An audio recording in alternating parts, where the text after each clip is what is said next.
ఈరోజు వాగ్దానంగా పరిశుద్ధ గ్రంథాలు తెరిచి కీర్తనలు 145 14వ చరణాన్ని మనం చూస్తే, యెహోవా పడిపోవు వారందరినీ ఉద్ధరించువాడు, కృంగిపోయిన వారందరినీ లేవనెత్తువాడు. దేవుని నామానికి స్తోత్రం కలుగును గాక. యెహోవా పడిపోయిన వారందరినీ లేవనెత్తువాడు, కృంగిన వారందరినీ ఆయన లేవనెత్తువాడు అనేటువంటి మాటను మనం చూస్తూ ఉన్నాం.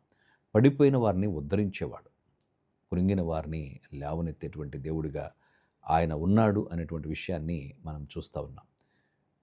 నిజమే ప్రియులారా, దేవాది దేవుడు తన అపారమైనటువంటి కృపచేత మన జీవితాల్ని ఆయన లేవనెత్తడానికి తన హస్తాన్ని దినమెల్లా చాచి ఉంచుతున్నాడు.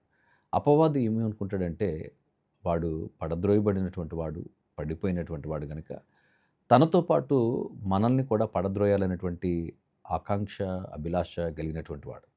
వాడి ఆశ ఏంటంటే మనలను పడద్రోయాలనేటువంటి ఆశ.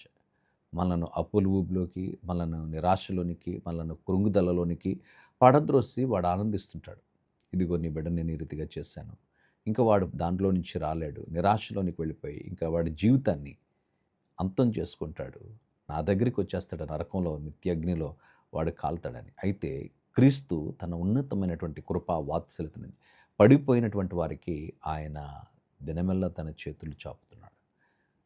కల్వరి సిలువలో ఆయన తన రక్తాన్ని చిందించి, ఇదిగో ఆ 2 చేతులు నీ కొరకు దినమెల్లా నువ్వు పడిపోయినటువంటి నిన్ను ఉద్ధరించాలని, కృంగిపోయినటువంటి నిన్ను లేవనెత్తాలని ఆయన యొక్క ఉన్నతమైనటువంటి ప్రణాళిక. కనుక దేవాది దేవుడు మన జీవితాల్లో పడిపోయినటువంటి స్థితిలో ఉన్నటువంటి మనలను లేవనెత్తాడు. మనలను కృంగినటువంటి స్థితిలో ఉన్నప్పుడు మనలను లేవనెత్తాడు. కనుక ప్రభువును మనం స్తుతించాలి. ఆయన పడద్రోసేవాడు కాదు, పడిపోయిన స్థితిలో ఉన్నటువంటి నిన్ను నిలువబెట్టి లేవనెత్తి నిన్ను బలపరిచి నడిపించేవాడు. నిన్ను చేయి పట్టి వెన్నుతట్టి నిన్ను ప్రోత్సహించేవాడు. కనుక దేవాది దేవునికి మన జీవితాలు అప్పగించినప్పుడు, దేవాది దేవుని చేతుల్లో మన హృదయాలు పెట్టినప్పుడు దేవుడు చక్కగా నిన్ను నడిపిస్తాడు. తన ఉన్నతమైన మార్గంలో తన కృపా వాత్సల్యతతో నేను నడిపించేటువంటి వాడు. ఏ స్థితిలో నువ్వు కృంగిపోయి నిరాశ చెందుతున్నావు, ఏ విషయానికి నువ్వు బాధతో, దిగులుతో, నిరాశలోనికి వెళ్ళిపోయావు, ప్రభువుకు అప్పగించుకో. ప్రభువు నీ జీవితాన్ని ఉద్ధరించేటువంటి వాడు. ఆయన ఉద్ధరించడానికి వచ్చాడు. మనలను బాగు చేయాలని, మన స్థితిని సరిచేయాలని, మన జీవితాలను కట్టాలని ప్రభువు మన కొరకు ఆ పరమును విడిచిపెట్టి, ఆ మహిమను విడిచిపెట్టి మనం ఉండవలసిన స్థానము ఆయన తీసుకొని మనకు మహదానంద భాగ్యాన్ని మనకిచ్చాడు.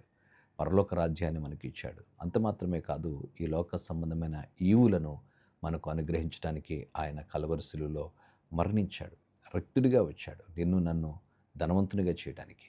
కనుక దేవాది దేవునికి మన హృదయాలు అప్పగించినప్పుడు, దేవుని వాగ్దానమును విశ్వసించి ప్రభువుయందు నమ్మిక ఉంచి, ప్రభువా పడిపోయిన వారిని నువ్వు లేవనెత్తేవాడుగా ఉన్నావు, నా జీవితాన్ని లేవనెత్తండి, నేను కృంగిపోయాను ప్రభువా, నా యొక్క కృంగుదల నుంచి బయటికి రావడం నాకు చేత కావట్లేదు, నన్ను లేవనెత్తని ప్రభువుకి నువ్వు అప్పగించుకున్నప్పుడు ఆయన నిన్ను లేవనెత్తి బలపరిచి నడిపించేవాడు. అట్టి కృప పరిశుద్ధాత్ముడు మనకు అనుగ్రహించునుగాక. తల వంచి ప్రార్థన చేద్దాం. పరిశుద్ధుడైన దేవా, నీ ఉన్నతమైన గణనామానికి స్తోత్రాలు.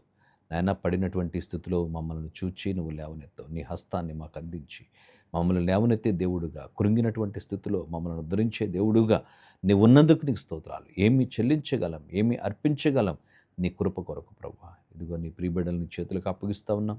నిండారుగా దీవించి నీ కృపలో నడిపించండి. అన్ని విషయాల్లో నీ కృపా సహాయమును మాకు అనుగ్రహించి ఈ దిన దీవెనలతో నింపమని యేసు నామమున అడుగుచున్నాము తండ్రి. ఆమేన్.